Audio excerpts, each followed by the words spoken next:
Hello students of class 10, this is your social science teacher. Today we are going to continue the chapter sectors of the Indian economy from the book Economics. Okay, in previous video we had discussed the division of sectors on the basis of nature of work, primary sector, secondary sector and tertiary sector. Primary sector is also called agriculture sector and secondary sector is also called industrial or manufacturing sector and tertiary sector is also called service sector. Okay, and in today's video we are going to discuss the employment of people in different sectors. okay तो अब पिछले video में हमने क्या देखा था, उसमें हमने देखा था कि जो स्टार्टिंग का जो टाइम था 70-60s का जो टाइम था, उस समय बहुत ज़्यादा लोग एग्रीकल्चर में इन्वॉल्व थे। बहुत ज़्यादा लोगों का जो उनका जो ऑक्यूपेशन, जो वर्क जो उनका था, एम्प्लॉयमेंट उनका जो था वो क्या था, एग्रीकल्चर था। और जीडीपी में भी सबसे ज़्यादा जो शेयर था वो किसका था, एग्रीकल्चर का था, यानी कि प्राइमरी सेक्टर का ही था।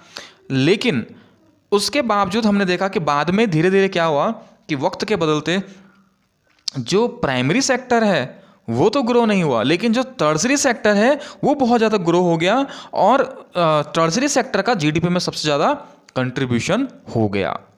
और लास्ट में हमने इसमें डिस्कस किया था कि जो टर्सरी सेक्टर है वो जीडीपी में सबसे ज़्यादा कंट्रीब्यूशन वाला सेक्टर बन गया। लेकिन टर्सरी सेक्टर में भी कुछ ऐसे वर्क आते थे कि जो इक्वल ग्रो नहीं हुए, यानी कि टर्सरी सेक्टर इतना ज़्यादा डेवलप होने के बावजूद भी टर्सरी सेक्टर में कुछ ऐसे वर्क थे जो डेवलप नहीं हो पाए, जैसे कोबलर, है ना। सर्विस सेक्टर क्यों बोलते हैं, क्योंकि इसमें वो सारी वर्क आते हैं जो सर्विस प्रोवाइड करते हैं, जो कोई प्रोडक्शन नहीं करते हैं बल्कि सर्विस प्रोवाइड करते हैं। तो ऐसे बहुत सारे थे, जैसे कोबलर थे और ऐसे छोटे मोटे जो कुछ वेजिटेबल वेंडर्स वगैरह, तो इस तरह के लोग थे जो ग्रो नहीं कर पाए इतना ज़्यादा। ओके, तो उसका कारण क्या था वो आज हम यहाँ देखेंगे। रीजंस फॉर डिस्पैरिटी, इस डिस्पैरिटी के पीछे क्या कारण था। तो सबसे पहले हम इसको समझने के लिए इस ग्राफ को देख लेते हैं। एक ग्राफ है यहाँ पर। ये ग्राफ क्या है कि कितने लोग, कितने प्रतिशत, कितने परसेंट लोग किस सेक्टर में वर्क कर रहे थे और अभी कर रहे हैं। तो 1970-71 की अगर हम बात करें, उस समय ये जो सबसे पहला जो आपको दिख रहा है, ये यहाँ से यहाँ तक ये 75% लोग हैं जो किस में कौन से सेक्टर में वर्क कर रहे हैं, कौन से सेक्टर में ये काम कर रहे हैं। ये हैं एग्रीकल्चर में 75% लोग काम कर रहे थे। सेकेंडरी में 11% थे और 15% थे टर्सरी सेक्टर में। और जीडीपी में भी सबसे ज़्यादा कंट्रीब्यूशन एग्रीकल्चर का था, यानी कि प्राइमरी सेक्टर का ही था। 70-71 की बात है ये। लेकिन 2011-12 में क्या हुआ कि अब भी जो एग्रीकल्चर है उसमें काम करने वाले लोगों का परसेंटेज घटा नहीं। ऐसा नहीं कि बिल्कुल कम हो गया, अब लोग काम ही नहीं करें, नहीं, अब भी 49% लोग एग्रीकल्चर में ही काम कर रहे थे, इसी सेक्टर में काम कर रहे थे। लेकिन आज जो सबसे ज़्यादा जो कंट्रीब्यूशन जीडीपी में है वो टर्सरी सेक्टर का है। ये जो ग्राफ दिख रहा है ये वर्किंग का है, एम्प्लॉयमेंट का, इतने लोग यहाँ पर काम कर रहे हैं। और जबकि सेकेंडरी और टर्सरी सेक्टर में बहुत कम लोग काम कर रहे हैं और ज़्यादा लोग कहाँ काम कर रहे हैं, एग्रीकल्चर में काम कर रहे हैं। यानी कि यहाँ ज़्यादा लोग काम कर रहे हैं लेकिन इस सेक्टर में पैसा कम है।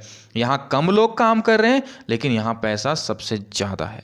ओके, तो इसका कारण क्या है, रीजंस फॉर डिस्पैरिटी। इस डिस्पैरिटी का कारण क्या है, कारण है share in employment more comparing GDP. मतलब एम्प्लॉयमेंट में तो शेयर ज़्यादा है, यानी कि एम्प्लॉयमेंट उस सेक्टर में लोग काम करने वाले ज़्यादा हैं और जीडीपी में उनका कंट्रीब्यूशन कम है। Workers in agriculture sector are underemployed, क्योंकि एग्रीकल्चर सेक्टर में जो वर्कर्स होते हैं वो अंडर एम्प्लॉयड होते हैं। ये टर्म बहुत इंपॉर्टेंट है। व्हाट इज, आपका एक नंबर में क्वेश्चन आ सकता है, व्हाट इज अंडर एम्प्लॉयड। इसको डिस्गाइज्ड अनएम्प्लॉयमेंट भी कहा जाता है या इसको सीजनली अनएम्प्लॉयड भी कहा जाता है। तो कुछ भी आ जाए, सीजनली अनएम्प्लॉयमेंट किसे कहते हैं, डिस्गाइज अनएम्प्लॉयमेंट किसे कहते हैं, या अंडर एम्प्लॉयड यानी कि अंडर एम्प्लॉयमेंट किसे कहते हैं, तो ये आपको समझना है कि किसे कहते हैं। ओके, तो इसमें क्या है कि इसको समझने के लिए, इस टर्म को समझने के लिए आपके पास एक स्टोरी है। यहाँ पर आपकी बुक में जो एक लक्ष्मी की जो स्टोरी दे रखी है, लक्ष्मी क्या है, उसकी फैमिली में 5 मेंबर्स रहते हैं। उनके पास 2 हेक्टेयर्स का एक खेत है और वो पांचों के पांचों लोग उस खेत में काम करते हैं। तो क्या हम ये माने कि वो पांचों के पांचों लोग एम्प्लॉयड हैं, यानी कि वो पांचों के पांचों लोग कमा रहे हैं, क्या हम इसको मान सकते हैं? नहीं। क्यों?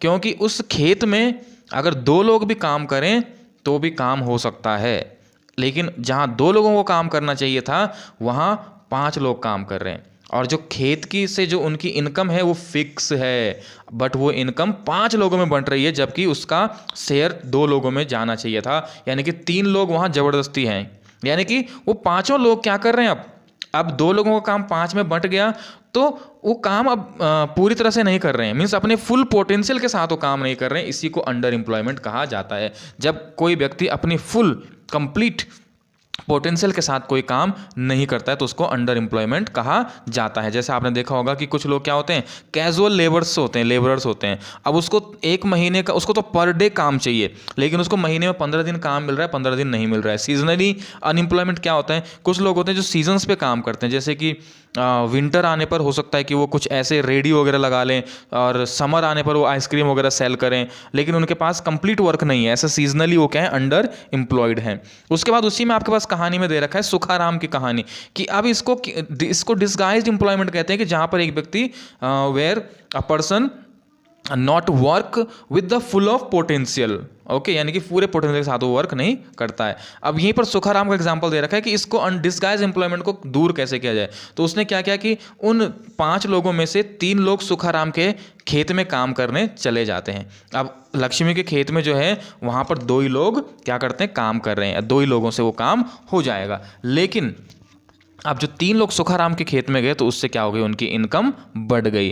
तो इसको दूर करने का ही तरीका हो सकता है, डील विद डिस्गाइज्ड अनएम्प्लॉयमेंट, इस तरह से किया जा सकता है। How to create more employment, कैसे मोर एम्प्लॉयमेंट क्रिएट किया जा सकता है। अब जैसे लक्ष्मी के खेत में जो प्रॉब्लम है वो है पहले इरिगेशन की, उसके बाद जो खेत है वहाँ पर इरिगेशन की फैसिलिटी नहीं है। तो अगर हम डिस्गाइज एम्प्लॉयमेंट को खत्म, यानी कि एम्प्लॉयमेंट और क्रिएट करना चाहते हैं, तो हम क्या करें कि लक्ष्मी के लिए इरिगेशन की फैसिलिटी अगर वहाँ पर रखी जाए, कैसे, या तो गवर्नमेंट कंस्ट्रक्शन ऑफ डैम, भाई गवर्नमेंट डैम कंस्ट्रक्ट करे, जिससे उसको कैनाल्स वगैरह इस तरह के, और उसके साथ साथ कई ऐसे लोगों को ये चीज़ मिल सके, या उसको बैंक के थ्रू लोन प्रोवाइड करवा दिया जाए, जो कैसे प्रोवाइड कराया जाए, ऑन द मीन्स सस्ते दामों में, रीजनेबल रेट्स में उसको प्रोवाइड करवाया जाए, ताकि वो क्या कर सके, ट्यूबवेल्स वगैरह खरीद सके, इरिगेशन फैसिलिटीज़ प्रोवाइड कर सके कैनाल्स वगैरह के थ्रू, ठीक है ना, या उसको सीड्स ला सके, फर्टिलाइजर ला सके। अब जब यहाँ पर इरिगेशन फैसिलिटी उसको ईजिली मिल जाएगी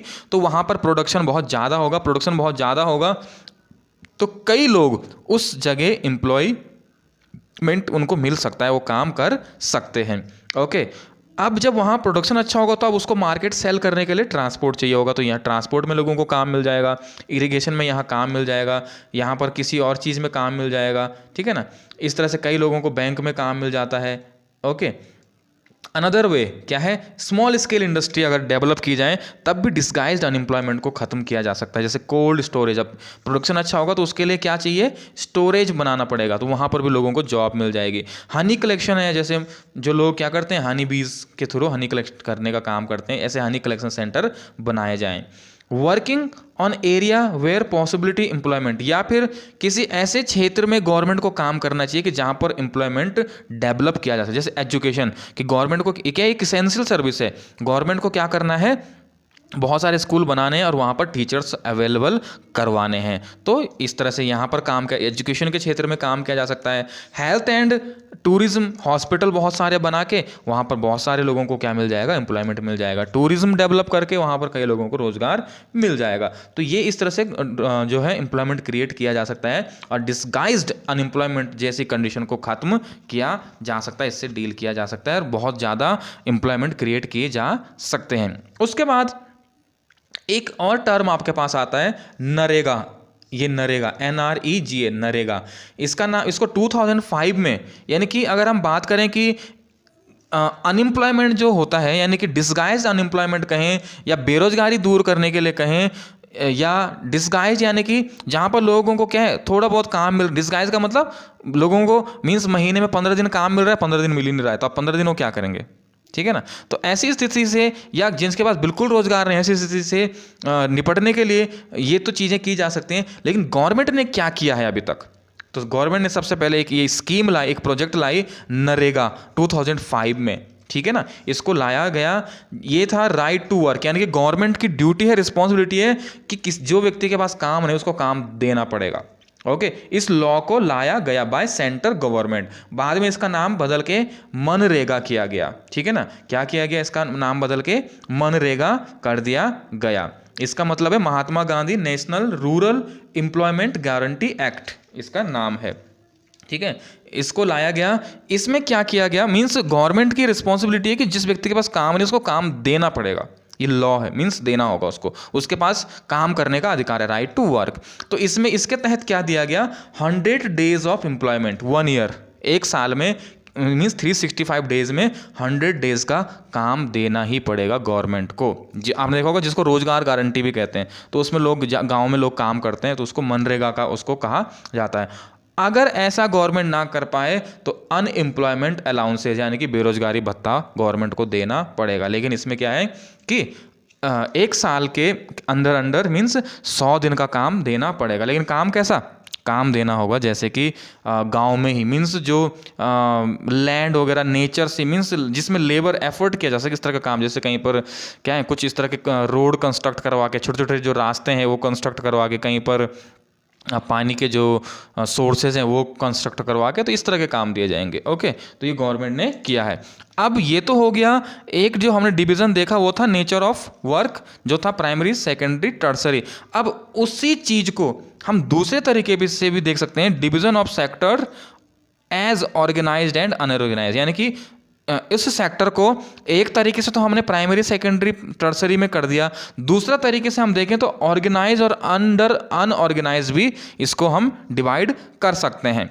अब ऑर्गेनाइज्ड क्या होता है और अनऑर्गेनाइज्ड क्या होता है, तो ये वाला ऑर्गेनाइज्ड है, ये क्या है, ऑर्गेनाइज है, और ये है अनऑर्गेनाइज। ऑर्गेनाइज्ड में क्या होता है, registered by government and works under government. जो ऑर्गेनाइज्ड वो सेक्टर आते हैं, यानी कि ऑर्गेनाइज्ड वो सेक्टर आते हैं जो गवर्नमेंट के अंडर में रजिस्टर्ड होते हैं और गवर्नमेंट के सुपरविजन में काम करते हैं। वो क्या होंगे, वो होंगे ऑर्गेनाइज्ड सेक्टर। जैसे आप देख सकते हैं स्कूल हैं, स्कूल को गवर्नमेंट के अंडर में काम करना होता है, और ऐसे बहुत सारे सेक्टर्स हैं जो लोग क्या करते हैं, गवर्नमेंट में या तो रजिस्टर्ड होती हैं या उनके सुपरविजन में काम करते हैं। अनऑर्गेनाइज में क्या होता है, ये स्मॉल एंड स्कैटर्ड यूनिट्स होती हैं, छोटी छोटी स्मॉल यूनिट्स, स्कैटर्ड यूनिट्स होती हैं, outside the control of government, government के कंट्रोल से बाहर होते हैं ये, इन पे गवर्नमेंट का कोई कंट्रोल नहीं होता है। ऑर्गेनाइज्ड में क्या होता है, फॉलो रूल्स रेगुलेशन लॉज, इनको गवर्नमेंट के रूल्स रेगुलेशन लॉज को मानना पड़ता है। जैसे फैक्ट्री एक्ट है, मिनिमम वेजेस प्रोवाइड करवाना, ये करवाना पड़ेगा गवर्नमेंट है। यहाँ पर अनऑर्गेनाइज में क्या होता है, rules and regulations are not followed, ये इस रूल्स और रेगुलेशंस को फॉलो नहीं करते हैं, नहीं मानते हैं। ऑर्गेनाइज्ड में क्या होता है, workers enjoy security of employment, यहाँ पर वर्कर्स जो हैं वो सिक्योरिटी ऑफ जॉब की सिक्योरिटी होती है उनकी, कि उनको कभी जॉब से निकाला, ऐसे नहीं कि हाँ भाई आज कर दिया और कोई बात नहीं हुई, अब कि तुम्हारे हमें तुम पसंद नहीं आ रहे और जाओ तुम्हें जॉब से निकाल दिया, ऐसा नहीं हो सकता। ऑर्गेनाइज में ऐसा नहीं होगा। एम्प्लॉयमेंट इज़ नॉट सिक्योर, यहाँ पर एम्प्लॉयमेंट सिक्योर नहीं है, यहाँ पर जॉब सिक्योरिटी नहीं है, जॉब कभी भी जा सकती है। Working hours are fixed, organise में क्या होता है, वर्किंग आवर्स फिक्स होते हैं। यहाँ पर आपको बोल दिया कि हाँ आपको अगर 8 आवर्स काम करना है तो आप 80 आवर्स काम करोगे, ऐसे नहीं कि हाँ भाई अब आप ऐसा करो कि आज 8 नहीं, आज आप 12 घंटे काम करो या 13 आवर्स काम करो, ऐसा नहीं। Working hours are not fix, और अनऑर्गेनाइज में वर्किंग आवर्स फिक्स नहीं होते। आपने देखिए होटलों में लोग 12-12, कंपनियों में कई जगह लोग 16-16 घंटे काम करते हैं, तो वर्किंग आवर्स फिक्स ही नहीं है वहाँ पे। होटल वाले को बोल दिया, होटल में कोई जॉब कर रहा है उसको बोल दिया कि नहीं नहीं आप तो क्या करोगे, आज थोड़ा बोल दिया कि नहीं आज रुक जाओ, आज तुम थोड़ा और देर तक काम करो, और उसके लिए एक्स्ट्रा पे भी नहीं दिया जाएगा। यहाँ ऐसा नहीं है। ऑर्गेनाइज में क्या होता है, वर्किंग आवर्स फिक्स होते हैं, यहाँ पर आपको फिक्स वर्किंग आवर्स मिलेंगे। Workers get paid leaves, organise में क्या है, इनको पेड लीव्स मिलते हैं, मतलब अगर छुट्टियाँ वगैरह लेंगे तो पैसा इनका नहीं कटेगा। अनऑर्गेनाइज में क्या होता है, नो पेड लीव्स, अगर छुट्टी मारी तो पैसा कटेगा। यहाँ पर क्या होता है, पेड फॉर ओवर टाइम, अगर उससे ओवर टाइम थोड़ा काम करवाना है तो उसके लिए उसको पैसा दिया जाएगा। ओवर टाइम के लिए नो पेड लीव्स और ओवर टाइम, ना पेड लीव्स मिलेंगी ना कोई ओवर टाइम मिलेगा। यहाँ पर क्या है, पेंशन ऑफ रिटायरमेंट, रिटायरमेंट में पेंशन मिलेगी। आपके बुक में एक स्टोरी दे रखी है कमल और कांता की। कांता क्या है, कोई स्कूल में टीचर है, उसको पेड लीव्स मिलती हैं, ओवर टाइम के लिए पैसा मिलता है, उसकी सैलरी भी नहीं कटती है, जब वो छुट्टियाँ लेती है उसकी जॉब की सिक्योरिटी है, उसके वर्किंग आवर्स फिक्स्ड हैं, जबकि कमल जो है वो एक किसी शायद शॉप में काम करता है, ना उसके वर्किंग आवर्स फिक्स हैं, ना वहाँ पर रूल रेगुलेशन माने जाते हैं, ना उसकी जॉब की सिक्योरिटी है, ना उसको ओवर टाइम के लिए पैसा मिलता है, और कभी किसी फेस्टिवल में अगर उसको छुट्टी लेनी है तो उसके लिए उसकी सैलरी कटती है। तो ये ऑर्गेनाइज और अनऑर्गेनाइज में फ़र्क था। तीसरा डिवीज़न भी है एक, तीसरे तरीके, 3 टाइप्स के हैं। एक था प्राइमरी, सेकेंडरी, टर्सरी सेक्टर में।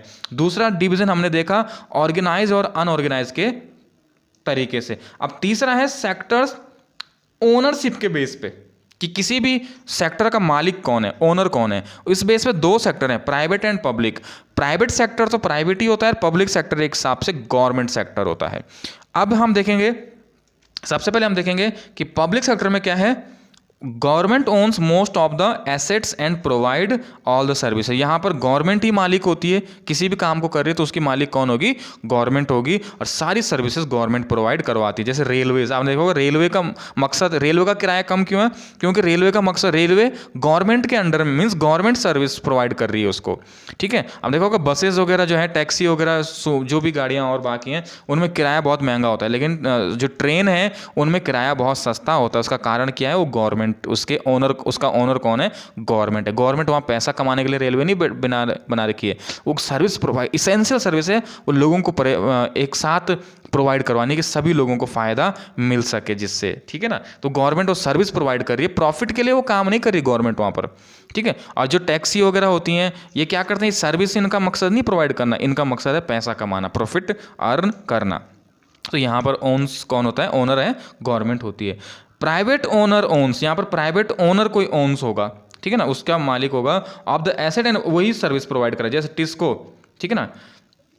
जैसे क्या है, टिस्को है Tata iron and steel corporation organisation, या रिलायंस, रिलायंस के कौन है, मुकेश अंबानी, ठीक है ना, धीरू भाई अंबानी के बाद मुकेश अंबानी इसके जो क्या है, रिलायंस इंडस्ट्री के। तो ये रिलायंस आपको जियो प्रोवाइड करवा रही है, तो इसका मकसद ये नहीं है कि आपको सर्विस प्रोवाइड तो करनी है, लेकिन इनका मकसद जो है वो पैसा कमाना है। ऐसा नहीं है कि अरे लोगों को बात करने के लिए हम, मतलब सर्विस नहीं करना चाह रहे हो कि फ्री में दे दें, कि आपको बिल्कुल कम रेट में दे दें, नहीं, बिल्कुल वो आपसे चार्ज लेंगे और उनका मकसद प्रॉफिट कमाना है, तभी सर्विस प्रोवाइड करेंगे, ठीक है। यहाँ पर तो पब्लिक सेक्टर में क्या होता है, मोटिव इज सर्विस, इनका मकसद होता है केवल सर्विस देना, और प्राइवेट सेक्टर में क्या होता है, मोटिव इज प्रॉफिट, यहाँ पर प्रॉफिट कमाना मोटिव होता है। पब्लिक सेक्टर में आती हैं ऑल इसेंशियल फैसिलिटी, जितनी भी इसेंशियल, जैसे हॉस्पिटल्स हैं, गवर्नमेंट हॉस्पिटल्स, तो वहाँ पर उनका गवर्नमेंट ने क्यों हॉस्पिटल बनाए हैं, प्रॉफिट कमाने के लिए नहीं बनाए हैं, वो इसलिए बनाए हैं ताकि गरीब लोग या कोई भी लोग जो, जिनको नीडी जो व्यक्ति हैं, वो वहाँ पर जा सकें। और आपने देखा होगा वहाँ पर क्या है, 20-25 रुपए में ही इलाज हो जाता है, पर्ची बना के इलाज हो जाता है, क्योंकि गवर्नमेंट वहाँ पर पैसा नहीं कमाना चाहती है, वहाँ पर प्रॉफिट नहीं कमाना चाहती है, वहाँ पर गवर्नमेंट क्या करना चाहती है, गवर्नमेंट वहाँ पर सर्विस प्रोवाइड करना चाहती है, एसेंशियल सर्विसेज। गवर्नमेंट स्कूल्स जैसे बने हुए हैं, ऐसे बहुत सारे हैं, तो उनको वो सारे वर्क किस में आएंगे, पब्लिक में आएंगे, और दूसरा प्राइवेट में आएंगे। ओके, इसी के साथ ये चैप्टर यहाँ पर फिनिश होता है। Okay, thank you.